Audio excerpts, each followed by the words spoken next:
Buenas tardes, soy el padre José Juan García, titular de la cátedra Registros Culturales 1 de esta carrera, Tecnicatura en Museología, dependiente de la Facultad de Educación de nuestra Universidad Católica de Cuyo. Hace muchos años que estoy trabajando en la universidad, dirijo una maestría, dirijo el Instituto de Bioética y el doctorado en estudios patrísticos también. Y he tenido la gracia, el regalo, que he podido hacer el doctorado en Historia en la Universidad Nacional de Cuyo, lo cual me ha servido realmente como fundamento, como espacio para poder también desarrollar con ustedes este curso que creo que puede ser de gran utilidad para todos los que están interesados el día de mañana en desplegar sus salas como museólogos.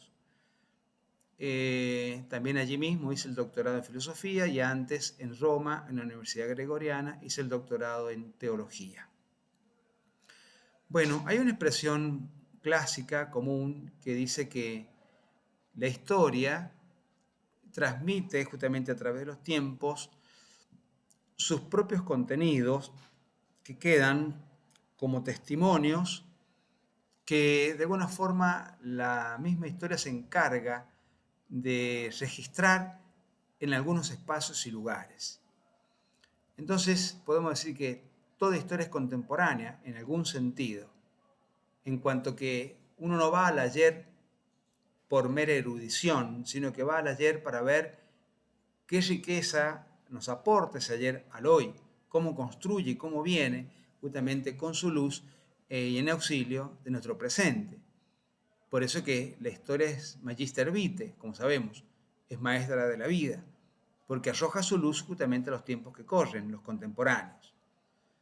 Entonces yo tengo acá, justamente les quiero mostrar a mi lado, ¿no? Un registro cultural.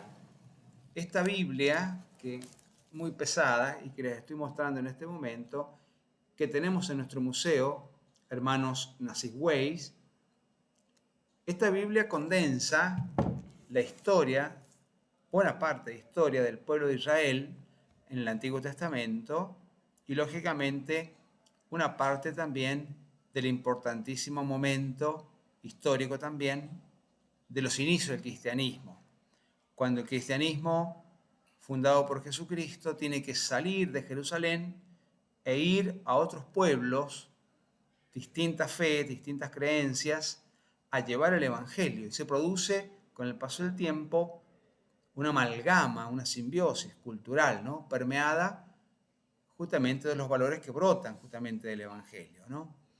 Entonces, en la Edad Antigua, entre los griegos y romanos, se habían construido muchas mitologías. La filosofía se había alzado como una victoria de la razón contra el mito. Desde el ejercicio de la filosofía que entra en diálogo luego con los valores del Evangelio, la fatalidad, el azar cósmico o el oráculo de los dioses ya no regirán más la historia. Será la libertad humana, animada y fortalecida por la gracia, la que va a tejer el acontecimiento de libertades. Cuando mostraba la Biblia, esta que tengo acá, está editada justamente en la época del Papa León XIII. Como ustedes podrán imaginar, vean ustedes las páginas y tenemos el tenor de este ejemplar, ¿no? No es para tenerlo en casa todos los días, ¿no es cierto? Esta Biblia está escrita en latín, porque fue la Vulgata, que fue la que tradujo justamente y comentó San Jerónimo, ¿no?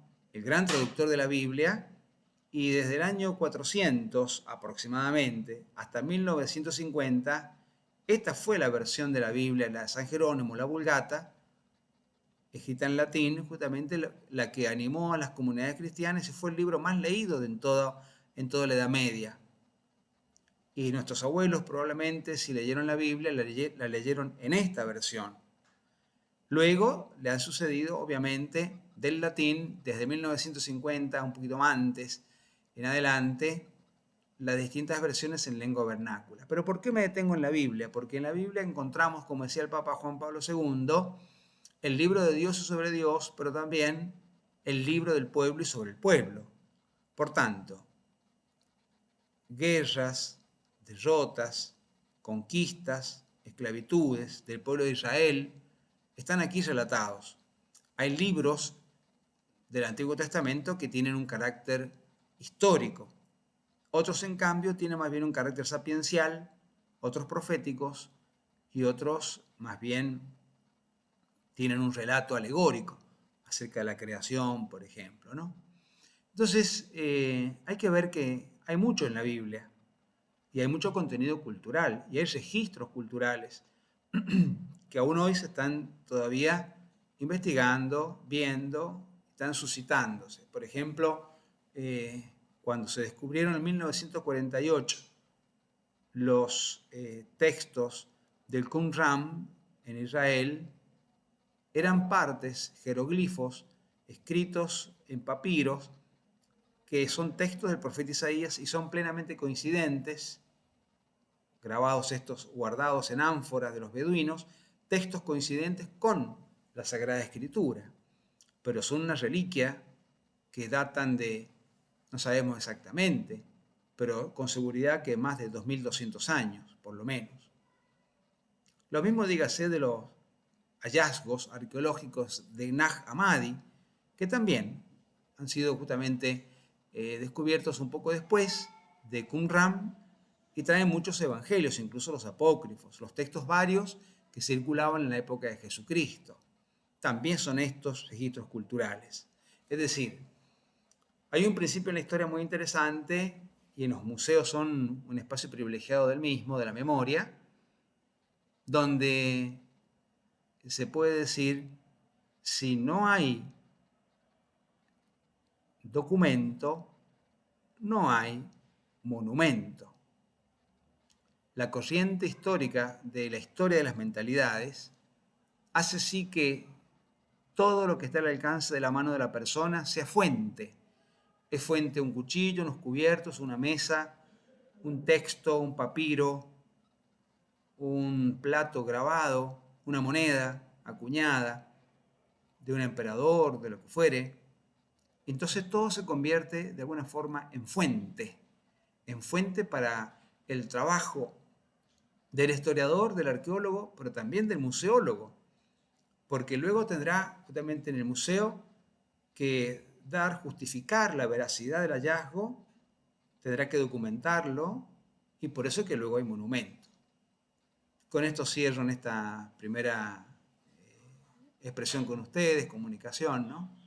Yo recuerdo la emoción que sentí hace unos años atrás en el Museo del Louvre, cuando fui a la región de Antiguo Oriente y me encontré justamente la piedra que contenía enteramente, a la fecha está, el código de Hammurabi, o Hammurabi, rey babilonio. Y claro, allí yo estaba haciendo una tesis sobre la pena de muerte en su historia, y me encontré con que estaba escrito con caracteres sumerios en el código Hammurabi los delitos que estaban tipificados y castigados con la pena capital, ¿no? Entonces, me saqué una foto, recuerdo, ¿no es cierto? Para guardar testimonio de ese momento, ¿no? Tanto que había sentido hablar y leído sobre el código de Hammurabi, bueno, lo tenía frente a mí, ¿no es cierto? En un museo que creo que es el número 1 del mundo, como es el Museo del Louvre en París.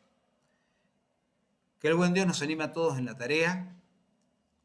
Los museos son un espacio privilegiado de la memoria porque tienen testimonios de los cuales podemos elaborar, trabajar y también enseñar, porque los museos son herramientas al servicio de la tarea educativa.